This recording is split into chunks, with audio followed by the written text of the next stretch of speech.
На прв поглед, апсурдно е да се прашуваме зошто сме против насилството воопшто, а особено против насилството на маргинализираните групи. За жал и македонската и светската јавност секојдневно не демонтира. Последниве десетина години, особено во македонското општество, конзервативните и ретроградните структури на власт, не само што го уназадија почитувањето на човековите права и слободи воопшто, туку на суптилен начин ги подражува или ги оставија неказнати сите облици на форми на дискриминација. Да го поттикнеме демокрацијот капацитет на македонското општество и почитувањето на правото да бидеш различен во ова македонско општество во својата ориентација, во својата определба.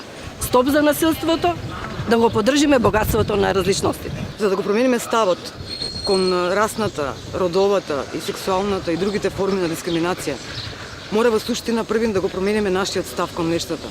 Да ја промениме културата на игнорирање на другите и на се она што не сме ние и не ни е блиско, на отфрлање на истото. Не. Да се отвориме кон запознавање на сето она што не сме ние и конечно да ставиме крај на сите видови дискриминација. Насилството им припаѓа на неуките и нехрабрите луѓе. Храброст е да љубиш и да бидеш различен. Затоа јас сум против насилство на малцинските заедници.